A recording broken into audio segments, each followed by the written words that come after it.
Mheshimiwa Bashe anaanza. Mheshimiwa Bashe, alafu Mheshimiwa Waziri, dakika 10, Mheshimiwa Naibu Waziri, alafu tutaendelea.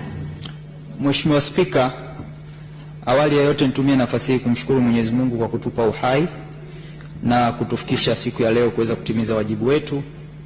Jambo la pili, Mheshimiwa Spika, nitumie nafasi hii kwa dhati kabisa kuwashukuru wananchi wa Jimbo la Nzega kwa imani walionipa ya kuwaongoza katika kipindi hiki, na namshukuru Mwenyezi Mungu kwamba sehemu kubwa ya yale tuliyowaahidi katika uchaguzi wa mwaka 2015 tumeyatekeleza, na kwa niaba yao ni washukuru kwa dhati kabisa Waziri wa Nishati na Madini, Waziri wa Nishati, Waziri wa Maji kwa mradi mkubwa wa maji ya Ziwa Victoria. Naishukuru sana serikali kwa niaba ya wananchi wa Jimbo la Nzega katika utekelezaji wa ilani. Mheshimiwa Spika, jambo la pili, nitumie nafasi hii kukupongeza wewe kwa dhati kabisa kwa uongozi ambao umetupa katika kipindi hiki ndani ya bunge letu tukufu. Umekuwa kiongozi wa bunge, lakini vile vile umekuwa kaka na umekuwa rafiki. Nimshukuru sana Naibu Spika, nimshukuru kwa ushirikiano ambao amekuwa akinipa mimi binafsi kama ndugu yake wa karibu, na uongozi ambao amekuwa akinishauri kwa kipindi cha miaka hii mitano. Mheshimiwa Spika, nataka niseme jambo moja tu. Kwanza nataka nitumie nafasi hii kumtia moyo wa dhati kabisa Mheshimiwa Rais. Historia yoyote ile katika dunia letu, Mheshimiwa Spika, imeonyesha kwamba viongozi wengi wanaokumbana na changamoto nyingi ndio viongozi ambao huacha alama. Mheshimiwa Rais amekumbana na reforms kubwa ambazo ameweza kuzifanya katika nchi yetu, na reform hizi zimeweza kuleta maumivu ya muda mfupi, lakini ninaamini kwamba miradi na mipango ambayo serikali imekuwa nayo katika kipindi cha miaka mitano na 10, kwa kipindi cha miaka 10 ya uongozi wake, akimaliza mwaka 2025 ataacha alama ambayo itaendelea kukumbukwa katika historia ya nchi. Mheshimiwa Spika, la mwisho nimalizie kumshukuru kwa dhati kabisa waziri wangu ndugu Asuna. Amekuwa kiongozi kwangu, amekuwa kaka, na namshukuru pacha wangu ndugu Mgumba, amekuwa kiongozi kwangu na kunishauri. Na washukuru viongozi wote wa wizarani kwa msaada walionipa katika kipindi kifupi hiki ambacho nimetumikia nafasi ya naibu waziri. Mheshimiwa Spika, naomba nijibu hoja za waheshimiwa wabunge kama ambavyo wame-raise hoja zao ndani ya bunge. Kwanza Mheshimiwa Spika, hoja nyingi zilizotolewa na waheshimiwa wabunge ni hoja za msingi ambazo sisi kama wizara tunazipokea na tutaendelea kuzifanyia kazi kuboresha sekta ya kilimo. Hoja iliyotolewa na Mheshimiwa Magdalena Sakaya inayohusu sekta ya tumbaku. Mheshimiwa Spika, ni kweli kwamba sekta ya tumbaku imekumbwa na changamoto. Ni kweli kwamba tulipoingia katika msimu uliopita kulikuwa kuna zaidi ya tani milioni 12 za wakulima ambazo zilikuwa hazina soko, lakini ni wafanyabiashara wadogo wadogo wa Kitanzania ambao Wizara ya Kilimo iliwapa kibali ndio walioweza kupull out mazao yote yaliyokuwa hayajanunuliwa na makampuni matatu ambayo kwa muda mrefu ndio yalikuwa yameshikilia sekta ya tumbaku. Makampuni haya ni makampuni kama Magefa, kampuni kama Grand Tobacco na kampuni zingine. Na kwa nini tumefungulia sekta ya tumbaku kuruhusu wafanyabiashara wadogo wa Kitanzania? Ni hatari sana sekta nzima kushikiliwa na foreign companies. Ni vizuri tuanze kugroom wafanyabiashara wa ndani, na sisi kama wizara, hatua ya kwanza tuliochukua, wafanyabiashara hawa walienda kutafuta masoko nje. Sisi tulichokifanya kama wizara ni kuwaunganisha wao na financial institution. Wamechukua zaidi ya tani milioni 11 kilo milioni 11 ambazo zilikuwa hazina soko, na kwa mara ya kwanza katika historia ya nchi yetu, Mheshimiwa Spika, moja ya zao ambalo bado tunalie, na mimi naomba kwa Mwenyezi Mungu huko mbele, moja ya sheria ambayo tunatakiwa kuibadilisha ni sheria ya tobacco. Haiwezekani zao lina grade 67 na bado kuna grade inaitwa reject ambayo mkulima anatakiwa akatupe. Kwa mara ya kwanza mwaka huu tumeuza tumbaku inayoitwa reject kwa shilingi 500 ambayo miaka yote ilikuwa inatupwa. Na nataka nimhakikishie Mheshimiwa Magdalena Sakaya kwamba wafanyabiashara wa kampuni ya Magefa kufika siku ya tarehe 24 watakuwa wamemalizia tumbaku zilizokuwa zimebaki ambazo ni tani 1020 za mwaka jana. Na sisi kama wizara, ili wanunuzi wasitengeneze cartel, tuliamua kwamba tumbaku ile yote baada ya wao kusaini commitment tukaihamishia Tabora. ili wanunuzi utakapofika wakati wa kununua wasiseme tumbaku ya mwaka huu imechanganywa na ya mwaka jana. Kwa hiyo tumeamua kuiweka Tabora na tumewaunganisha na CRDB Bank na NMB, na sasa hivi wako kwenye hatua za mwisho za maongezi. Dola 600 hizo zitalipwa siku ya tarehe 24 na wakulima hao watakuwa wamepata soko. Wakulima wa wilaya ya Serengeti kwa miaka miwili wamehangaika na zao la tumbaku la wilaya ile, lakini walioenda kulinunua zao hili ni hawa wafanyabiashara wa Kitanzania. Tuwatie moyo. Jukumu letu kama serikali ni kuwasaidia kuwaunganisha na taasisi za fedha. Mheshimiwa Spika, kuna hoja imesemwa na waheshimiwa wabunge, hoja ya stakabadhi ghalani. Mheshimiwa Spika, kwanza ni vizuri sisi ndani ya serikali na wenzetu walioko katika local government wakaelewa mfumo wa stakabadhi ghalani sio wa kukusanya ushuru. Mfumo wa stakabadhi ghalani msingi wake ni price discovery. Mheshimiwa Spika, mfumo huu ulivyofanya vizuri kanda ya kusini, tumeupeleka katika baadhi ya maeneo mengine. Leo wakulima wa choroko katika wilaya ya Igunga wameuza choroko yao 1370 kijijini without any makato, kwa sababu tumetengeneza transparency na watu wameshindana. Yapo matatizo na sisi katika mkoa wa Dodoma, Mheshimiwa Waziri ameshatoa maelekezo. Tutakuwa na kikao kesho na wenzetu wa mkoa wa Dodoma kulimaliza tatizo lililoko katika mkoa wa Dodoma la kuhusu stakabadhi ghalani. Msingi wa hatuwezi kutekeleza stakabadhi ghalani maeneo ambayo hayana miundombinu stahiki. Tumesema wazi, hivi ni vitu vya understanding. Tumeandika mabarua, tumetoa uelewa, na hii TMX sheria imepitishwa na bunge letu, Mheshimiwa Spika, la Commodity Market Exchange ni climax ya mfumo wa stakabadhi ghalani. Mkulima ana aggregate katika primary level, na mimi Mheshimiwa Spika nimekuja humu ndani na karatasi ambazo tutazisambaza katika wilaya na mikoa, watu waelewe nini maana ya stakabadhi ghalani. Aggregation kuna primary market na secondary market. Nia yetu mkulima asiteseke katika jambo hili. Kwa hiyo Mheshimiwa Spika, nitaka niseme jambo hilo la mwisho ambalo nitaka nichangie Mheshimiwa Spika. Hili kengele ya kwanza tu. Okay. Asante. Mheshimiwa Spika, nitaka nimalizie niseme mkulima wa nchi yetu na sisi serikalini na wenzetu, na haya ndiyo maelekezo ya Mheshimiwa Rais, mkulima asiteswe na zao lake. Sisi tunachokifanya ni kujenga mazingira. Mtu wa kwanza anayesimamia usalama wa nchi yetu ni mkulima, kwa sababu anatuhakikishia 100% food security.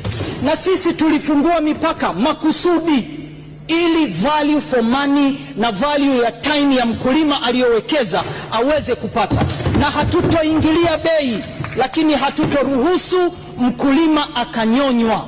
Hili jambo halitotokea. Kumejengwa hoja ya ushirika. Tunakiri Mheshimiwa Spika, ushirika una changamoto, na wala uchangamoto iliyoko Mheshimiwa Spika ni swala la tabia tu. Hakuna sheria inaweza kumbadilisha mwizi. Mnada umefanyika, fedha imelipwa, mtu anapotea na fedha. Hii ni swala la tabia tu, ni swala la hulka, na sisi tutawafunga, tunawakamata kila siku na tutaendelea kufanya namna hii. Hatuwezi kumfanya mkulima wa nchi hii akawa punching box, na hili jambo halitoruhusiwa. Mheshimiwa Spika, kuna changamoto ya COVID. Ni kweli ipo, lakini kwetu sisi ni fursa. Mheshimiwa, kwenye hotuba imesemwa vizuri na Mheshimiwa Waziri kwamba mazao yetu ya chakula, pamoja na kujipanga sisi kuhakikisha kwamba tunanunua zaidi ya tani 300,000 kwa ajili ya hifadhi zetu, lakini bado tutaruhusu trading kwa ajili ya wafanyabiashara wetu, wakulima wetu waweze kupata soko. Na sasa hivi CPB na NFRA na taasisi zetu zimeanza kununua mahindi, wataenda kushindana na mkulima. Mimi nitamshangaa mkulima wa Tanzania atakayeuza mahindi yake chini ya shilingi 500. Nitamshangaa sana. Wache tukashindane. Sisi serikali ni jukumu letu kuhifadhi, tunafanya jukumu letu la kuhifadhi, lakini hatutomzuia mkulima kuuza, lakini wakati huo tutalinda maslahi na usalama wa nchi. Mheshimiwa Spika, kuna hoja nyingi zimezungumzwa kuhusu budget. Mheshimiwa Spika, ni vizuri waheshimiwa wabunge wakafahamu fedha zinazoenda kwenye sekta ya kilimo ambazo ni off budget, zilizoko nje ya bajeti kwa kipindi cha miaka minne ni zaidi ya trilioni 3. Lakini fedha hizi Mheshimiwa Spika zinaenda wapi? Ndio nataka niwaambieni, ni lazima tukubali kwamba kuna upungufu wa fedha za kibajeti, lakini zipo fedha nyingi zinazoenda katika sekta ya kilimo. Kama wizara tumeamua kufanya nini? Kwanza, tuna streamline hizi fedha zote ziende kutoa matokeo kwenye sekta ya kilimo. 2, tumeamua sasa hivi ndani ya wizara kuanza kutengeneza framework, shopping list. Development partner yoyote anayekuja kuwekeza katika sekta ya kilimo lazima iwe demand driven, sio mambo ya kukaa na kusema kwamba tunafanya semina elekezi. Toka tunapata uhuru, fedha za semina elekezi kwenye sekta ya kilimo zimekuwepo. Now is enough. Tunataka fedha za kilimo ziende moja kwa moja kumgusa mkulima na kuleta matokeo. Mheshimiwa Spika, tunao mpango wa ASDP2. Huu ndio guiding document, na tumeelekeza development partner na wawekezaji wote waje, na sisi kama wizara tunatengeneza maelekezo ni wapi fedha ziende kuwekezwa. Hatutoruhusu fedha kwenda tena kwenye masuala ya semina na mafunzo. Tumeshafundishwa vya kutosha. Mheshimiwa Spika, ipo hoja ambayo ndani ya wizara sasa hivi tunaanza kuandaa maandiko. Nataka niombe waheshimiwa wabunge waelewe kwamba wataalamu wetu ndani ya wizara tumeanza kufanya kazi kubwa 3. Moja, tunashauriana na wenzetu Wizara ya Viwanda na Biashara na Wizara ya Fedha namna ya kuja na skimu na mfumo wa kikodi utakaoongoza sekta ya kilimo. Haiwezekani kila mwaka wa fedha tunakimbizana na Dr. Mpango, punguza hapa VAT, alafu tukirudi hatuoni matokeo. Tunatengeneza roadmap ya wizara, na hii ni study tunayoifanya ndani ya Wizara ya Kilimo, kuja na tax structure kwa ajili ya agricultural sector ambayo itatuguide kwa kipindi cha miaka 5 mpaka miaka 10 ili tuweze kuona mwelekeo. Eneo jingine ambalo tunalifanyia kazi Mheshimiwa Spika ni financing ya agricultural sector. Mheshimiwa Spika, mfikirie mkulima aliyoko kule Njombe anayelima zao la parachichi. Akienda benki kukopa, na yupo mkulima wa mwenzetu mmoja yupo hapo wa zabibu, alikosa mkopo, waziri wa fedha amekosa mkopo. Leo mkulima anaenda kukopa benki Mheshimiwa Spika, ili parachichi iweze kuvunwa ni ndani ya miaka 3. Benki inataka ianze kulipa interest ndani ya miezi 6 au mwaka mmoja, aanze repayment. Haiwezekani. Tunakuja na study ya how to finance agricultural sector katika nchi yetu. Hii itatusaidia kuondoka kwenye matatizo. Tunayo matatizo ya mbegu Mheshimiwa Spika. Katika bajeti yetu ASA na TARI tumetenga jumla ya bilioni 11, lakini zipo fedha ambazo ziko kwenye pipeline. Tunao mradi wa BMGF ambao tunashirikiana na wenzetu wa Wizara ya Fedha kwa ajili ya kupeleka dola milioni 5 kwa ajili ya mbegu, lakini tunavutana na hawa wenzetu juu ya administrative funds. 33% ya hii fedha inaenda kwenye utawala. Huu ndio mjadala unaendelea. Tunaamini sio muda mrefu haya mambo tutayatatua. Ni dhamira ya wizara yetu sisi, na haya ndio maelekezo ambayo waziri wetu ametupa kuhakikisha tunajitegemea katika swala la mbegu. Mheshimiwa Spika, swala la mwisho ambalo nitaka niseme, maelekezo ya ilani ya Chama cha Mapinduzi ni kujenga ushirika. Hatuwezi kujenga ushirika wa kinyonyaji. Tutajenga ushirika utakaomsaidia mkulima, ushirika utakaompatia mkulima thamani ya jasho lake, na haya ndiyo maelekezo ya chama chetu. Mheshimiwa Spika, jana tumekuwa na watu wa kahawa. Msimu uliopita wametoa bei 1130 kule Kagera kwa ajili ya kahawa ya maganda, lakini ukitazama fedha ambazo zinaenda kwenye chama cha ushirika ambazo ni makato kutoka kwa mkulima kuanzia AMCOS mpaka chama kikuu ni bilioni 11. Tumekaa nao jana, tumewataka TIDB wapunguze interest kutoka 12% mpaka 9%.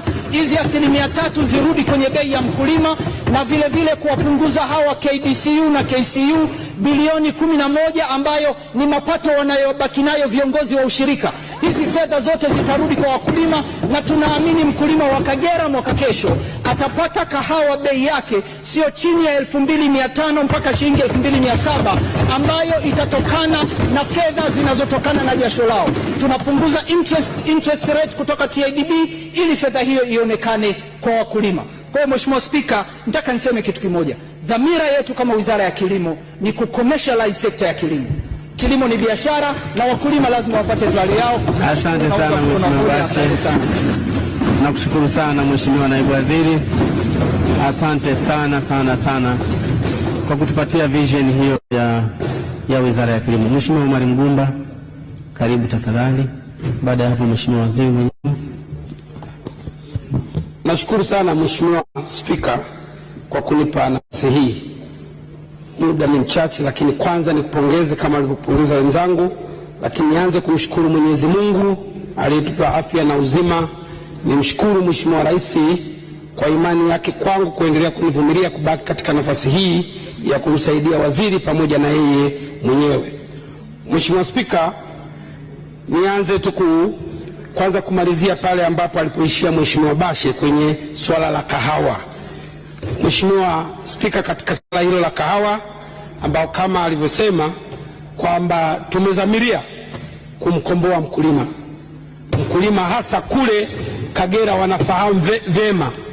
Mheshimiwa Spika, vitendo wanaofanyiwa wakulima ukiangalia ni aibu.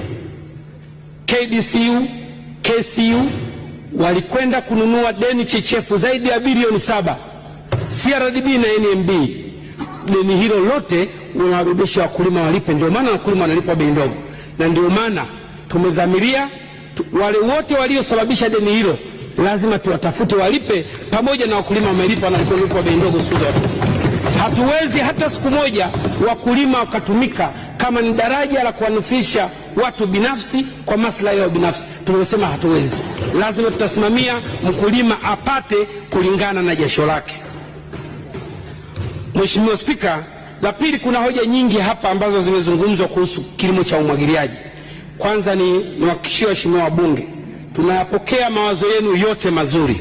Kwa sababu muda ni mchache, hatuwezi kujibu kila kitu hapa, lakini yote tutaenda kuyafanyia kazi na mtapata majibu yenu kwa njia ya maandishi. Kwa hiyo tajibu tu kwa ufupi sana, kutokana na sekta hii ya umwagiliaji ni sekta muhimu sana. Sisi kama serikali, cha kwanza tulichokiona, miradi ya umwagiliaji ni miradi ambayo inahitaji fedha nyingi sana. Natoa mfano mradi mmoja tu, mradi wa pale Dakawa tumewekeza zaidi ya bilioni 21 na umekwisha mwaka jana. Tunasubiri kwenda kuizindua na miradi mingine 56.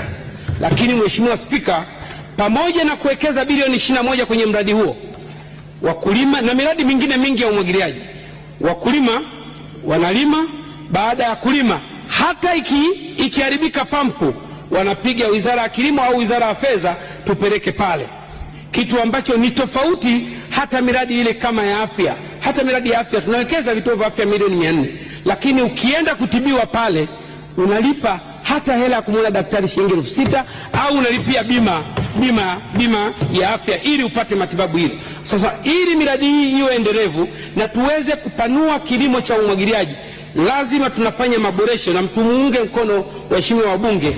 Kilimo cha umwagiliaji lazima kiwe kilimo cha biashara.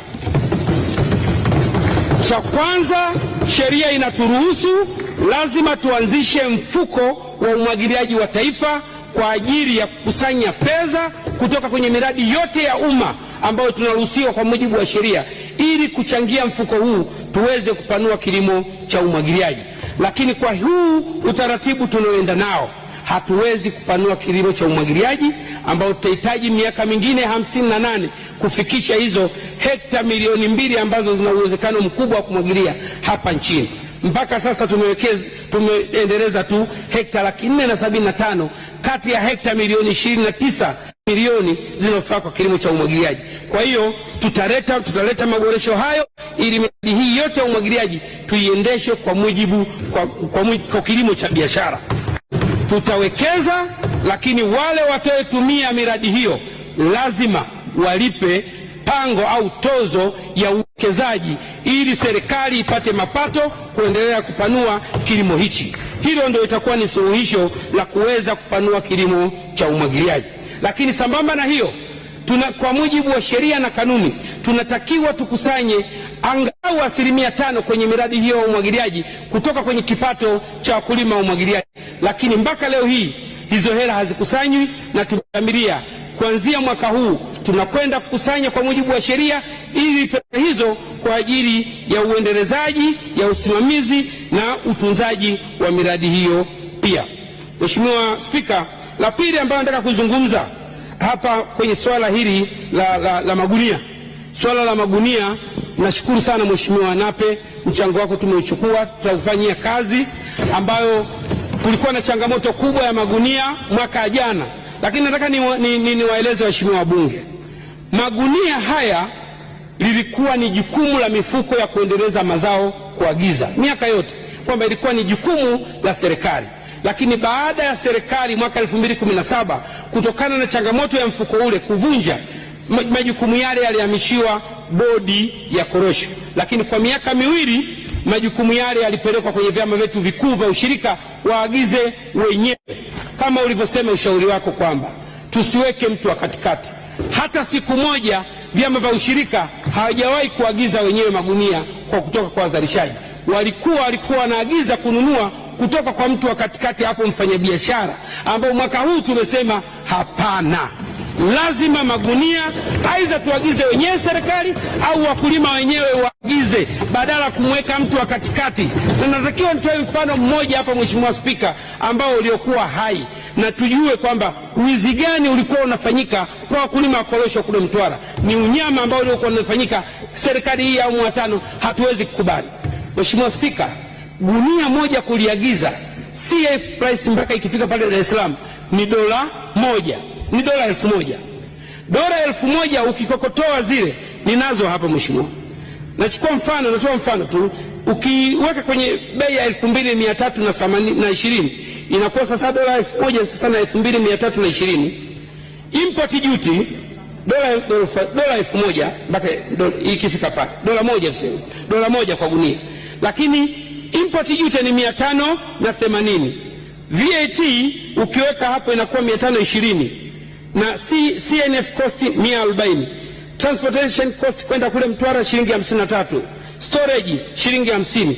Jumla ni 3615. Bank interest ni 163. Jumla ni 3718. Wakulima walikuwa wanachajiwa shilingi ngapi? 4200 gunia moja.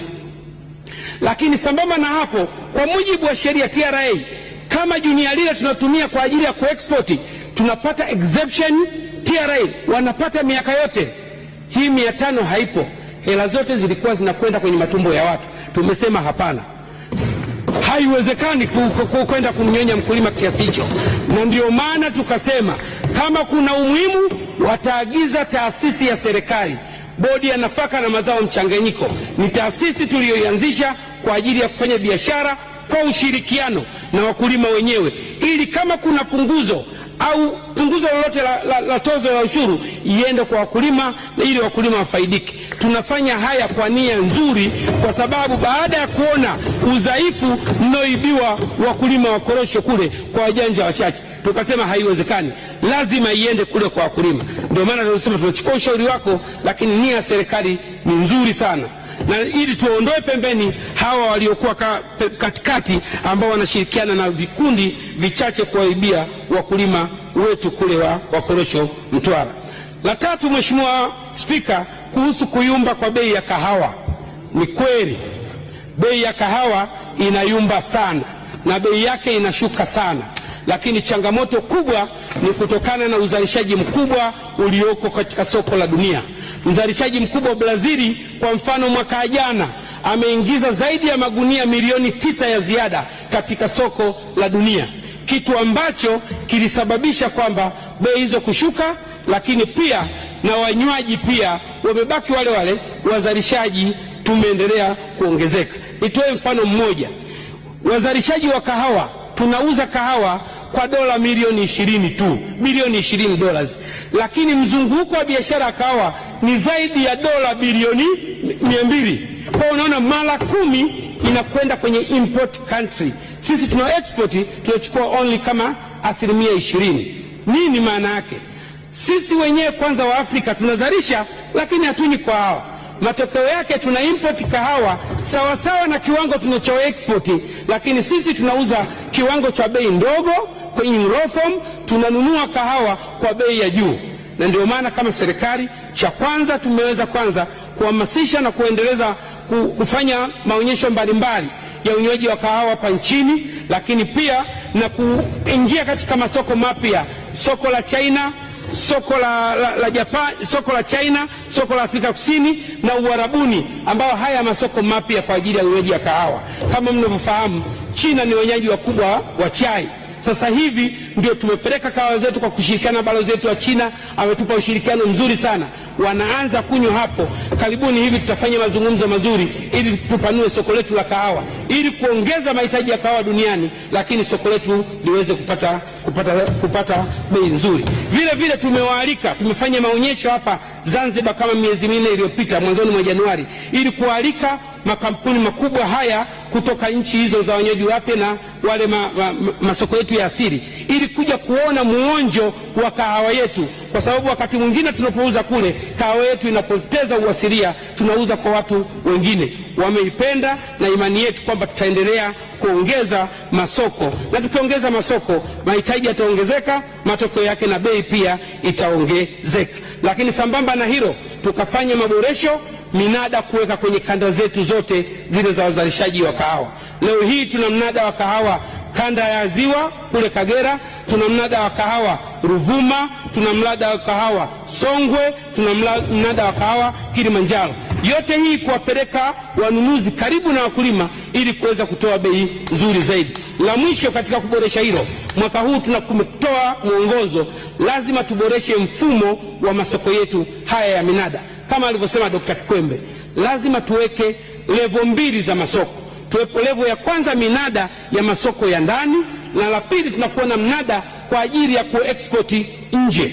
Bila kufanya hivyo, maana yake sisi tutakuwa ni wazalishaji wa mazao ya kilimo na kuuza raw material kwa viwanda vya Ulaya, kwa sababu tumeua viwanda vya korosho, tumeua viwanda vya kahawa, ina miaka 2-5 havipati raw material, kwa sababu tunawashindanisha wawekezaji wa ndani na wawekezaji wa nje kununua raw material katika soko moja. Tukasema hapana, lazima tuwe na soko la awali, primary market, kwa ajili ya local trading na domestic processors, ili wapate raw material kwa ajili ya viwanda vyetu vya ndani, kuzalisha ajira, kuzalisha uchumi.